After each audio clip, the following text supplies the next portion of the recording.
오늘은 소개팅 상대와의 연락에 관한 이야기를 해보려고 해요. 피디님은 그럼 애프터 신청을 할 때 상대방과 연락을 어떻게 하세요? 예를 들면 진짜 일이 바쁘거나 개인적인 사정이 바쁠 수도 있겠죠? 근데 아무리 그래도 이것도 개인적인 호감 있는 상대라면 최소한의 연락은 할 거예요.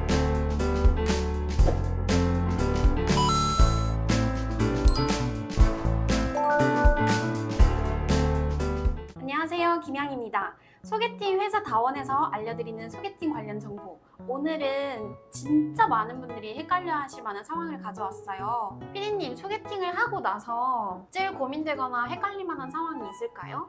저는 애프터 장소? 그걸 잘 모르겠어요.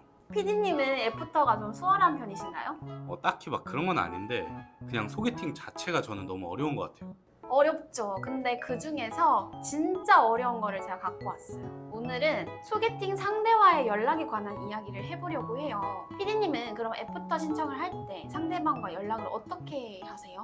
진짜 생각해보니까 이게 제가 연락에 관한 걸로 고민을 정말 많이 하게 되더라고요. 어떤 부분이 고민이 되었을까요? 이게 아무래도 이게 자연스럽게 썸을 타는 거랑은 거리가 멀잖아요. 그래서 그런 건지 답장 속도도 그렇고 뭔가 뭐 맞춤법부터 시작해서 하나하나 다 신경을 쓰는 것 같아요. 아무리 소개팅이라고 해도 상대가 답장이 느리거나 연락이 어려우면 자연스럽게 나한테 관심이 없는 건지 생각을 하게 될 것 같은데요. 제가 여러분들의 고민을 덜어드리기 위해 연락이 느리거나 없는 소개팅 상대가 어떤 심리 상태일지 말씀드려 볼게요.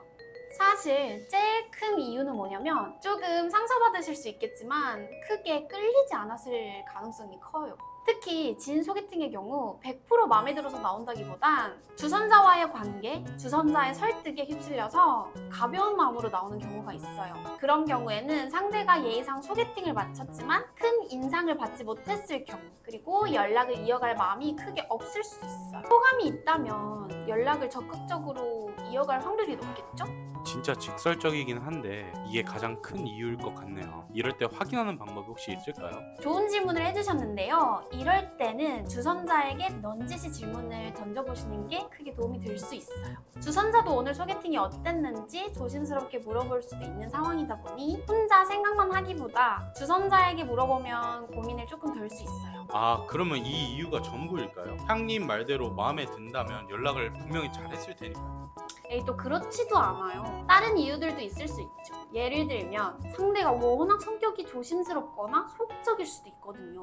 조심스럽거나 소극적인 거요? 네, 아무리 지인에게 좋은 이야기를 듣고 소개팅 자리에 나왔다고 하더라도 한 번의 만남, 두 번의 만남으로 상대에게 적극적으로 대하기는 어려워하시는 분들이 진짜 많아요. 특히 여성분들의 경우 이러신 분들이 많은데요. 이성적인 호감을 느끼기까지 시간이 조금 오래 걸리시는 분들이 생각보다 많으셔서 고민이 많아 시간이 필요할 수 있어요.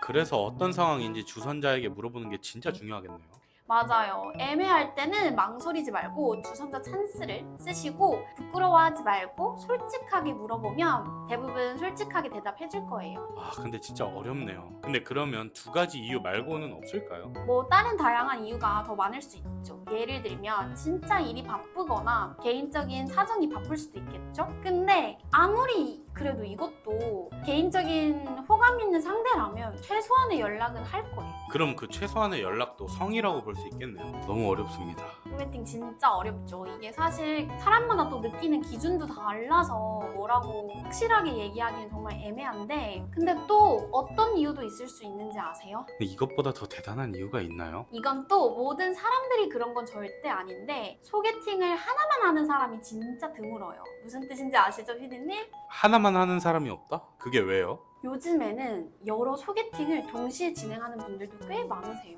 왜냐하면 썸을 타거나 연애를 하는 게 아니기 때문에 냉정하게 말하면 우선순위에서 조금 밀려날 수도 있는 거죠. 요즘 소개팅은 맞썸과 그 경계선이 모호할 정도로 분위기가 비슷해진 것 같아요. 진짜 냉정하게 잘 말씀해 주시네요. 좀 생각 정리가 되는 것 같습니다. 맞아요. 사실 제가 이렇게까지 직설적으로 냉정하게 말씀드리는 이유가 뭐냐면 소개팅을 하면서 상대방의 한순간 태도에 따라 기분이 하루에도 몇 번씩 바뀌시는 분들이 많거든요. 특히 나는 상대가 마음에 들어서 알아가보고 싶은데 상대는 그렇게 보이지 않는다면 더 마음이 조급해지기도 하거든요. 그래서 이 영상을 보시는 분들에게 현실적으로 조금 도움이 되실 수 있도록 알려드리는 거예요. 솔직히 누가 동시에 소개팅을 여러 번 한다고 알려주겠어요. 하지만 제일 중요한 사실은 그 상대방의 마음을 100% 알아차리기는 힘들다는 거예요. 연락이 느리다고 해서 마음이 없는 게 아닐 수도 있고, 또 연락도 빠르게 재밌게 애프터, 선부터 진행을 했는데도 연인으로 이어가지 않을 수도 있어요. 그렇기 때문에 내 감정을 최대한 컨트롤을 하고 후회 없이 상대방에게 진심으로만 대한다면 소개팅을 마무리하면서 멘탈적인 부분은 어느 정도 컨트롤 가능할 거예요. 자, 그럼 오늘은 소개팅 상대가 왜 연락이 잘 안 되는지에 관한 이야기를 해봤어요.